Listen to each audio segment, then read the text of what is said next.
Hello, I'm Dr. Banerjee, epidemiologist, biostatistician, faculty member, and in this video clip or audio, I'm going to be talking about something that people don't think about necessarily, but initially I got an introduction to this as period poverty, but there's several areas and aspects where this is kind of a taboo topic or causes social stigma. So let's go ahead and get started here. So there's a couple of ways that you can kind of look at this and perspectives here, and so I wanted to read some of the titles that are part of this, and let me get to part 4, part 2, and then this is where it all starts. So part 1 is menstruation as fundamental, and so that is going into menstruation, bleeding in public. Now this is in the Delhi slums, which is also something I have visited, rethinking narratives of menstrual management. So bleeding in public for when they're in the slums, they don't really have access to much, so in these smaller quarters and thinking about how menstruation takes place. The reality of period poverty, as I started off in the talk, that's something that was experienced, and the talk I learned about was at Walden University, and that's the realities of period poverty, how homelessness shapes women's lived experiences of menstruation. So this is more talking in terms of a bit qualitative, and then there's an opinion piece, which actually goes in and looks at kind of the opinion of prisons that withhold menstrual pads. These are all state-run places, and these should be a basic right in prison. And then bleeding in jail, objectification, self-objectification, and menstrual injustice.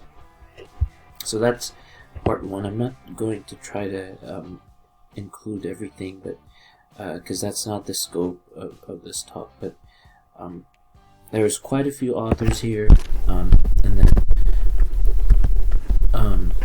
so I'm just trying to scroll down so we can get to part. Let me go into.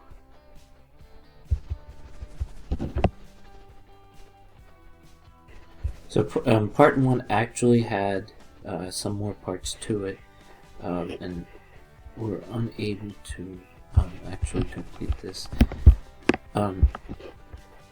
So let me go to part 1 more so.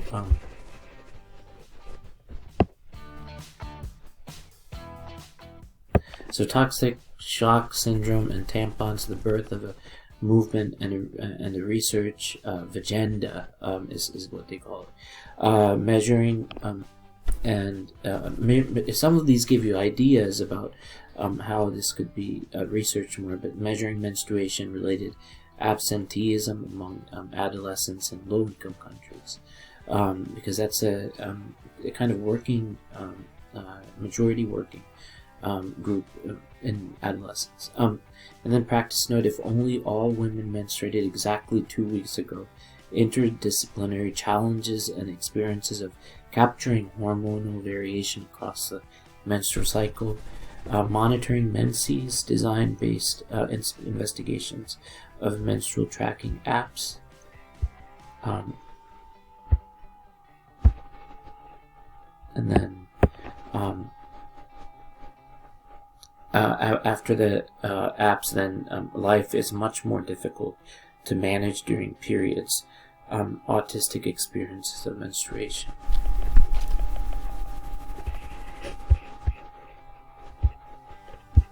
So let's try to get to part 2 here.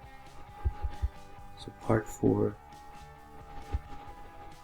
So there was part 1 here.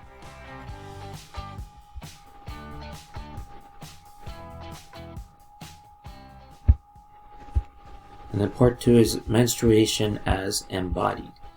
So starts off by an introduction, then menstrual mark, menstruation as social stigma, and then going into the menarche journey, embodied connections and disconnections, and then resisting the mantle of the monstrous feminine, women's construction and experience of premenstrual embodiment.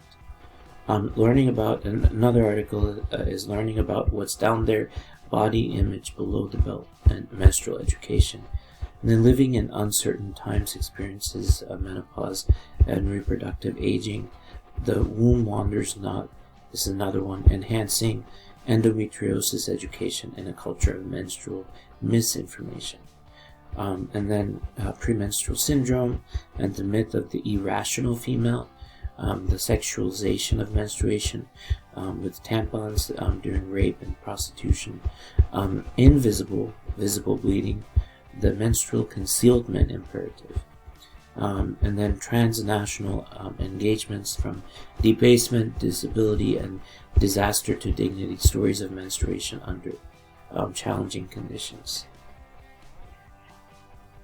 So that sums up part 2, and then this goes into menstruation as a rationale, and this is where I read parts of it at the beginning, so I don't want to belabor the point, but it's talking about if men could menstruate, they would experience what women go through with this. So take a look at chapter, the part 3 in here, and unfortunately, not many people can access the chapter because it only gives you a couple of them. Actually, it gives you quite a bit of the book. So if you want to read the rest of it, like for instance, bleeding in public, rethinking the slums, and rethinking how menstruation works. So flowing from inside the body to out, menstrual blood is experienced in both public and private rooms, where hierarchies of gender knowledge and power position menstruators as responsible for, but not always in control of, the meanings attached to their own bodies. So having something that is like menstruation part of your body and not to fully understand is quite a challenge. And so in this volume, experiences of menstruation, while deeply personal and embodied, also have an external biomedical framing. So it's not only a personal menstruation, but it's how people view and perceive this. So menstrual blood is a private secret that is expected to be concealed. And so also so it's concealed, yet menarche can have radical implications for a girl's lifestyle and mobility. So hygiene is considered an individual pursuit, yet in the absence of sanitation infrastructure, it becomes a public issue. The shifting meanings and values again assigned to public and private. So you're going to see more. If you go into more of the chapters, you can kind of see what some of the sources are and everything. And so there's quite a few chapters in here, but I encourage you to go through this book, and give you the title of this book is Handbook.